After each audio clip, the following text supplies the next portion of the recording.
దేవుని పరిశుద్ధ నామానికి కృతజ్ఞత స్తుతులు. ఈ జూలై నెల ఈ వాగ్దాన సందేశ కూడికి పాలు పంపులు పొందిన మీ అందరికీ నా హృదయపూర్వకమైన వందనాలు. ఈ నెలలో దేవుడు మనందరినీ ప్రేమించి ఒక చక్కటి వాగ్దానాన్ని దేవుడు అనుగ్రహించారు. నెలంతా కృతజ్ఞత స్తుతులు చెల్లిస్తూ ప్రార్థనా పూర్వకంగా ఉన్నప్పుడు ప్రభు ఒక చక్కటి మాట దేవుడు మనకు అనుగ్రహించారు. యెషయా గ్రంథం 60వ అధ్యాయం 2వ వాక్యాన్ని చూద్దాం. చూడుము, భూమిని చీకటి కమ్ముచున్నది, కటిక చీకటి జనములను కమ్ముచున్నది. యెహోవా నీ మీద ఉదయించి ఉన్నాడు, ఆయన మహిమ నీ మీద కనబడుచున్నది. ఈ లోకాన్ని అంతటిని చీకటి కమ్ముకుంటుంది, కటిక చీకటి కమ్ముకుంటుంది. కానీ దేవుడు మన మీద ఉదయించినప్పుడు ఆయన మహిమ కనబడుతుందంట. ఆమేన్. దేవుడు మన మీద ఉదయించినప్పుడు ఆయన మహిమ కనపడుతుంది. ఈ లోకంలో చూడండి, మీరు లోకంలో ఉన్న వ్యక్తుల్ని, లోకాన్ని దృష్టిలో పెట్టుకుంటే లోక పరిస్థితులు ఈ రోజున ఎక్కడ చూసినా ఘోరాలు, అన్యాయాలు, దౌర్జన్యాలు, దోపిడీలు, మోసాలు, అక్రమాలు ఇవన్నీ కనపడుతూ ఉంటాయి.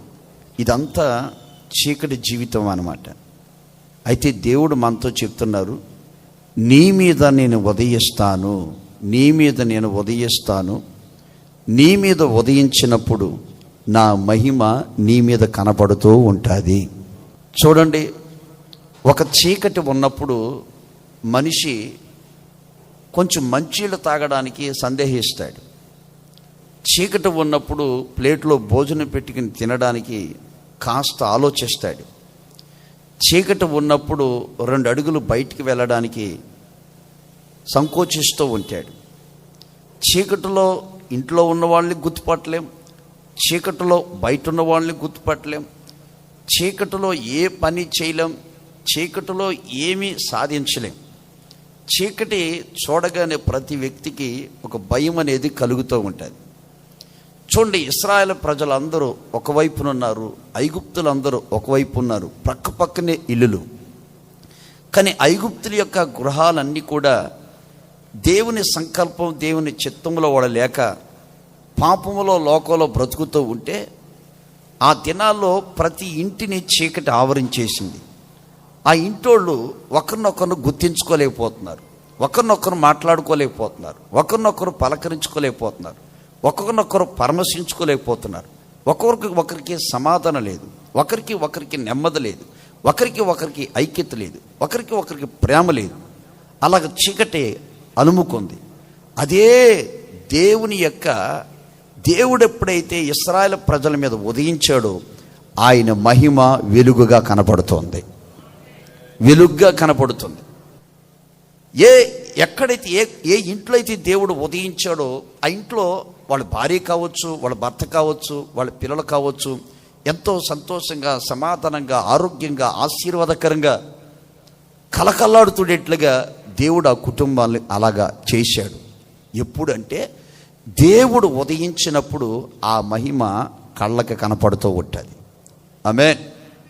అందుకనే దేవాతి దేవుడు, మహిమ కలిగిన దేవుడు మెస్పెతోమియాలో అబ్రహాముకు ప్రత్యక్షమై, నేను మహిమ కలిగిన దేవుణ్ణి, నీ మీద ఉదయించబోతున్నాను, నువ్వు రా నాతో, నేను చూపించే దేశానికి వెళ్ళు, అక్కడ నిన్ను పెడతాను, నీతో పాటు ఉంటాను, నీ ద్వారాగా అనేకులకు ఆశీర్వాదకరంగా నిన్ను మారుస్తాను అని మహిమ కలిగిన దేవుడు అబ్రహాము గారికి ప్రత్యక్షమయ్యాడు.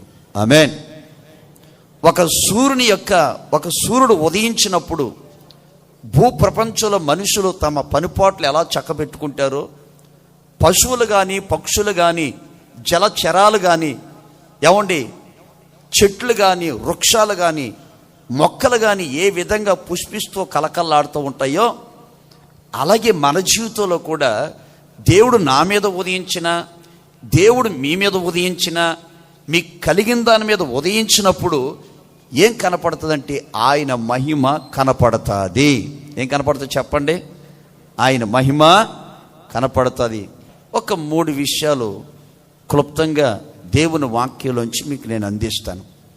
ఆయన ఉదయిస్తే మన మీద ఆయన మహిమ కనపడుతుంది. ఫిలిప్పీయులు రాసిన పత్రిక 4వ అధ్యాయం 19వ వాక్యాన్ని చదువుకుందాం.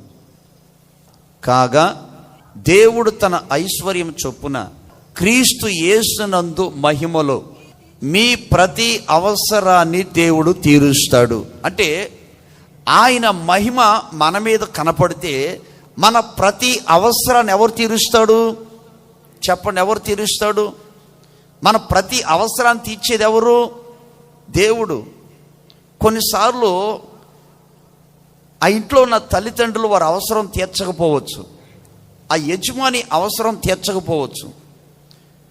నువ్వు పనిచేసే చోట నీ యజమాని నీ అక్కర గుర్తించకపోవచ్చు. నీ కడుపున బిడ్డన పుట్టిన బిడ్డలే చేతికి అందిన తర్వాత నీ అవసరం తీర్చకపోవచ్చు. దేవుడంటే క్రీస్తు యేసులో ఆయన మహిమ ద్వారాగా మన ప్రతి అవసరతను దేవుడు తీరుస్తాడు. ఇలాగా ప్రతి అవసరత మనుషులు తీర్చకపోవచ్చు, అధికారులు తీర్చకపోవచ్చు, రక్త సంబంధులు తీర్చకపోవచ్చు, స్నేహితులు తీర్చకపోవచ్చు. కానీ యేసుక్రీస్తు మాత్రము మీ ప్రతి అవసరత దేవుడు తీరుస్తాడు. దైవజనుడైన మోషే గారు ఒక ఇశ్రాయేల్ ప్రజలు అందరూ కూడా ఒక కుటుంబం అన్నమాట, ఒక కుటుంబం. ఆ కుటుంబానికి ఒక తల్లిగా తండ్రిగా దైవజనుడు మోషే గారు ఉన్నారు. మోషే గారు తన ప్రజలను తీసుకుని వెళుతుంటే ఒక ఆయన వచ్చి అంటాడు, అయ్యా కానన్నా మంచిదే, పాలు తేనెలు ప్రవహించే దేశం అన్న మంచిదే, దానికి మేము కాదంటలేదు. ఇప్పుడు మాకు తాగడానికి నీళ్ళు కావాలి కదా ఒక ఆయన అడిగితే, ఒక ఆయన వచ్చి బట్టలు కావాలని, ఒక ఆయన వచ్చి ఏమండి మాంసం కావాలని, ఒక ఆయన వచ్చి మరొకటి కావాలని, ఇలాగ అందరూ అడుగుతుంటే ఏమండి ఆయన ఒక్కడే, ఆయనకేమైనా 10 చేతులు ఉన్నాయా, ఆయనకేమైనా 10 తలకాయలు ఉన్నాయా? ఒక్కొక్కళ్ళు వచ్చి ఒక్కొక్కటి అడుగుతూ ఉంటుంటే ఆయన అంటాడు, బాధ తట్టుకోలేక భరించలేక నేనేమైనా వీళ్ళని కన్నానా, వీళ్ళకి నేనేమైనా తండ్రినా, వీళ్ళని నేను వాళ్ళకి తీసుకెళ్తానా, నా వల్ల అవుతుందా అని ఏడుస్తూ ఉంటాడు, బాధపడుతూ ఉంటారు, గుండ్లు బాదుకుంటూ ఉంటాడు ఆయన. ఆ సందర్భంలో దేవుడు వచ్చి, ఏంటి మోషే దిగులుతో ఉన్నవేంటి, బాధపడుతున్నవేంటి, ఏంటో కలవరంతో ఉన్నవేంటి, కంగారుతో ఉన్నవేంటి, ముఖమంతా చిన్నబుచ్చుకున్నవేంటి, నీకేమైంది అని అంటే, ఏంటి నాయనా నా భుజస్కంధాల మీద నేను మోయలేని బరువుని నా నేల మీద పెట్టావు, నా నెత్తి మీద పెట్టావు, నా భుజస్కంధాల మీద పెట్టావు, నాకు ఒక కుటుంబాన్ని ఇచ్చావు, ఈ కుటుంబాన్ని ఏమో అక్కడ తీసుకెళ్లాలన్నావు, ఈ మధ్యదారిలో శత్రువుల భయం ఒకటి, విషసర్పాలు ఒకటి, అడుగు ఒకటి, ముళ్ళు ఒకటి, మనుషుల యొక్క కోరికలు, గొంతుమ కోరికలు రకరకాలుగా ఉన్నాయి. అసలు నాకు ఇప్పుడు ఏమనిపిస్తుందంటే చనిపోవాలనిపిస్తుంది అయ్యా అంటాడు. ఏమంటాడు చెప్పండి? ఏమనిపిస్తుంది అంటాడు మోషే గారికి? నన్ను చంపే అంటాడు. అంటే బాధ భరించుకోలేక, టార్చర్ భరించలేక మోషే గారు అలా బాధపడుతుంటే, మోషే నా మహిమ నేను కనపడేటట్లుగా చేస్తాను, ఆమేన్, నా మహిమ కనపడేటట్లుగా చేస్తానని మరుసటి రోజునంటే దేవుడంటే ఆయన మహిమ కనబడి ఎవరికైతే మాంసం కావాలో వాళ్ళకు మాంసాన్ని ఇచ్చాడు, ఎవరికైతే వస్త్రాలు కావాలో వాళ్ళకు వస్త్రాలు ఇచ్చాడు, ఎవరికైతే నీళ్లు కావాలో నీళ్ళు ఇచ్చాడు, ఎవరు ఏది అడిగారో వాళ్ళందరికీ దేవుడు ఇచ్చాడు. అంటే మహిమ కలిగిన దేవుడు, ఆయన మహిమలో నీ ప్రతి అవసరత ఈ నెలంతా ఈ సంవత్సరం పొడుగున దేవుడు తీర్చునుగాక. ఆ మాట కూడా చదువుకుందాము. నిర్గమకాండం 16వ అధ్యాయం 7వ వాక్యాన్ని చూడండి. ఉదయాన మీరు దేవుని మహిమను చూస్తారు. 12వ వాక్యం చదవండి. నీవు సాయంకాలమున మీరు మాంసం తింటారు, ఉదయాన ఆహారం చేత తృప్తిపరచబడతారు. ఆయన వేదన అంతా కూడా దేవుని దగ్గర ఏడుస్తూ ఉంటే దేవుడు అంటారు, ఉదయాన ఇశ్రాయేలు ప్రజలు నా మహిమను చూస్తారు, సాయంకాల కల్లా మాంసం తింటారు, ఆహారం తింటారు. ప్రతి ఒక్కరిని సణుగుతున్నారే, గొణుగుతున్నారే, బాధపడుతున్నారే, ప్రతి ఒక్కరిని నేను తృప్తిపరుస్తాను. ఆమేన్. రెండోది కూడా చదువుకుందాం. నిర్గమకాండం 33వ అధ్యాయం 22వ వాక్యం.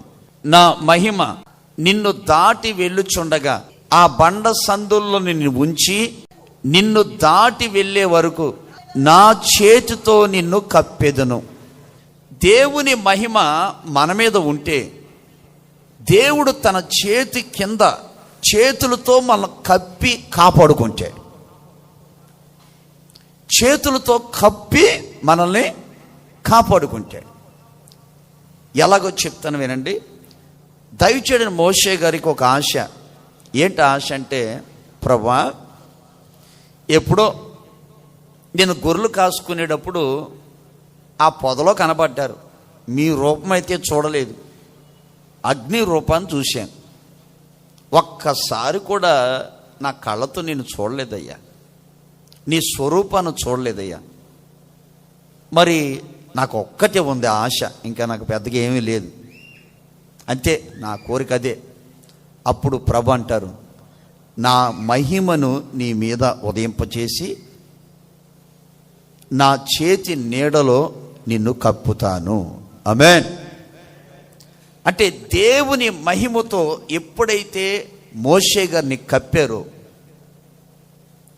ఆయన ఎక్కడ కూడా లోకంలో కలిసిపోకుండా, పాపంలో కలిసిపోకుండా, జీవితాన్ని ఆయన పాడు చేసుకోకుండా కడవరకు ఆయన ఒక నీతిగా, నిజాయితీగా, యథార్థంగా, నమ్మకంగా బ్రతికి తన యాత్రను ముగించుకుని దేవుని దగ్గరికి వెళ్ళారు. ఆమేన్. ఇక్కడ నేను చెప్పే మాట ఏంటంటే, ఈ లోకంలో బ్రతుకుతున్న మనకి నన్ను ఎవరో కప్పలేరు, మిమ్మల్ని ఎవరో కప్పలేరు. కప్పేది ఎవరో చెప్పండి? మనుషుల చేతిలో పడకుండా కప్పేది ఎవరు? మృగాల చేతిలో పడకుండా కప్పేది ఎవరు? దుష్టుల చేతిలో పడకుండా కప్పేది ఎవరు? శత్రువుల చేతిలో పడకుండా కప్పేది ఎవరు? అనారోగ్యానికి అప్పగించి కాపాడకుండా చేసేవాడు కాదు ఆయన. అనారోగ్య బలహీనతల్లో కూడా ఆయన మహిమ నీ మీద ఉదయించి నిన్ను కప్పే దేవుడు ఆయన. ఆమేన్. చూడండి, మనకందరికీ పరిచయమైన తల్లి రూతమ్మ తల్లి. భర్త యవ్వన ప్రాయంలో ఉన్నప్పుడే భర్త చనిపోయాడు. మంచి ఆ తల్లి వయస్సులో ఉంది. అయితే ముసలామే, అత్తగారు బలం లేదు, సపోర్ట్గా ఆమెకి నిలబడలేదు. కానీ ఎక్కడికి వచ్చిందంటే బెత్లెహేముకి వచ్చింది. బెత్లెహేముకి వచ్చినప్పుడు అత్తగారు ఇంటికాడు ఉన్నారు, ఈ తల్లి పొలంలో పనికి వెళ్ళింది. ఆ పొలంలో యవనస్తులందరూ మంచివాళ్ళు కాదు, ఏదో బోయాజును బట్టి భయపడుతూ ఉన్నారు అంతే. బోయాజును బట్టి వాళ్ళు భయపడుతున్నారు, మంచివాళ్ళు కాదు వాళ్ళు అసలు. కానీ అక్కడ చెప్తాడైనా. అయితే ఒక రోజున ఆ పొలంలో పరగేరుకుంటూ ఉంటుంటే ఆమెను గురించి బోయాజు అంటాడు, అమ్మా, నీవు యెహోవా రెక్కల కిందకు నువ్వు వచ్చి ఉన్నావు, నీకు సురక్షితం కలుగుతుంది. ఆమేన్. అంటే మనుష్యులెవ్వరూ కాపాడలేరు, కానీ దేవుడు మహిమ మన మీద ఉదయిస్తే ఆయన కప్పి నిన్ను కాపాడునుగాక. ఆమేన్. ఆయన మహిమ ఏం చేస్తామని చెప్పండి? దుష్టుని కంట పడకుండా, దుష్టుని చేతుల్లో పడకుండా మిమ్మల్ని అందరినీ ఈ నెల కానీ ఈ సంవత్సరం కానీ కప్పి కాపాడునుగాక. ఒక్కో మాట కూడా చెప్పి నేను ముగిస్తాను. నిర్గమకాండం 15వ అధ్యాయం 2వ వాక్యం. దేవుడే నాకు బలము, నా గానము, ఆయన నా దేవుడు, ఆయన వర్ణించేదను, నా పితరుల దేవుడు, ఆయన మహిమను స్తుతించేదను.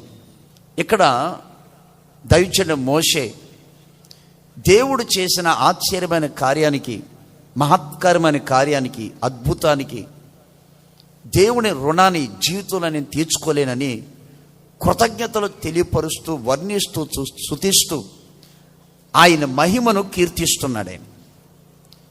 ఆయన మహిమను ఎందుకు కీర్తిస్తున్నాడు? ఆయన మహిమ ఏం చేసిందంటే, పరో సైన్యము వాళ్ళని విడిచిపెట్టకుండా, వాళ్ళ ఐగుప్తు నుంచి ఏదో దేవుణ్ణి ఆరాధించుకోవడానికి, దేవుణ్ణి గణపరుచుకోవడానికి, దేవునితో గడపడానికి, దేవునితో జీవించడానికి వెళుతుంటే ఆ వెళ్ళేవాళ్ళని వెళ్ళవకుండా, పోయేవాళ్ళు పోనవ్వకుండా వీడు వెళ్ళి వాళ్ళు ఏమైనా సరే చంపాలి, మరలా వెనక్కి తీసుకుని వచ్చి మళ్ళా మట్టి తొక్కేటట్లుగా చెయ్యాలనే ఆలోచన. ఎవరు ఆలోచన అంటే దుష్టుని యొక్క ఆలోచన. ఇప్పుడు మనం అంతా ఉన్నామండి, మనం అంతా విడిపించబడ్డాం కాబట్టి దేవుని సన్నిధిలో గడుపుతున్నాం. కానీ దుష్టుడు ఆలోచన అట్లా ఉండదు. పాత జీవితానికి వాడు తీసుకెళ్తాడు, రోత జీవితానికి వాడు తీసుకెళ్తాడు. మనిషిని మళ్ళా ఏ పాపాన్ని విడిచిపెట్టాడో, ఏ చెడుని వదిలిపెట్టాడో మళ్ళీ ఆ చోటకే తీసుకెళ్ళగలిగిన వాడు ఎవరో దుష్టుడు. అయితే దేవుని మహిమ ఏం చేసిందంటే, ఎవరిని చూసి భయపడ్డారో, ఎవరైతే తరుముతున్నారో వాళ్ళందరినీ ఆయన మహిమ సముద్రంలో పడద్రోసింది. ఎక్కడ పడద్రోసిందండి? మీరు 3 నుంచి 3వ వాక్యం 4వ వాక్యం చదువుకోండి. ఫరో సైన్యాన్ని ఎక్కడ పడద్రోసిందంటే సముద్రంలో పడద్రోసేసింది. ఆమేన్. అంటే దాని అర్థము, దేవుని మహిమ ఎప్పుడైతే వాళ్ళ మీద ఉదయించిందో, ఆ శత్రువుల్ని పడద్రోసిందో, ఇంకా వెనక్కి తిరిగిన భయపెట్టేవాడు లేకుండా దేవుడు చేశాడు. చెప్పండి, ఏం చేశాడు దేవుడు? భయపెట్టేవాడు లేకుండా దేవుడు చేశాడు. అందుకని వాళ్ళు ఆ ఆనందాన్ని తట్టుకోలేక గానాలు చేస్తున్నారు, కేరింతలు కొడుతున్నారు, ఏమంటే చప్పట్లు కొడుతున్నారు, నాట్యం ఆడుతున్నారు, ఆరాధిస్తున్నారు. ఎందుకు మీరు ఇంతగా ఆరాధిస్తున్నారు? ఎందుకు మీరు గణపరుస్తున్నారు, కొనియాడుతున్నారు, స్వర విప్పి గంభీరంగా దేవుని స్తుతిగానం చేస్తున్నారు? ఎందుకనంటే వాళ్ళు అంటారు, ఒకడు ఉన్నాడయ్యా మమ్మల్ని భయపెట్టేవాడు, ఒకడు ఉన్నాడయ్యా మా చేత వెట్టి చాకిరీ చేపించేవాడు, ఒకడున్నాడయ్యా శోధకుడు, ఒకడున్నాడయ్యా హింసకుడు, ఒకడున్నాడయ్యా హానికరుడు, వాణ్ణే మా కళ్ళ ముందు లేకుండా ముంచేశాడు ఆయన. ఆమేన్. అంటే దేవుడు మహిమ మన మీద ఉంటేనంటే, ఏ విషయాల్లో మనం భయపడుతున్నామో, ఏ విషయాల్లో మనం కలవపడుతున్నామో, ఆ భయాలు కలవరాలు పెట్టే మనుషులు కూడా నీ కళ్ళ ముందు లేకుండా చేయునుగాక. ఆమేన్. అలాగా మిమ్మల్ని ఆశీర్వదించునుగాక. ఈ నెలంతా దేవుడు మిమ్మల్ని ముందుకు నడిపించునుగాక. అందరూ మోకరిద్దాం, ఒక చిన్న ప్రార్థన చేసుకుందాం. పరిశుద్ధుడా, ప్రేమ స్వరూపి, కృపా సత్య సంపన్నుడా, నీకు స్తోత్రం. జూలై మాసం మా జీవితంలో ఉదయించారు, మహిమ చేత నింపారు నాయన. నిశ్చయముగా మహిమ చేత నింపబడిన మా బ్రతుకులో నా తండ్రి అవసరాలు తీర్చండి, నీ చేత్తో కప్పుకోండి, శత్రువు కనబడకుండా కనుమరుగు చేయండి. నిశ్చయముగా వాగ్దాన ఆశీర్వాదాల చేత నింపండి.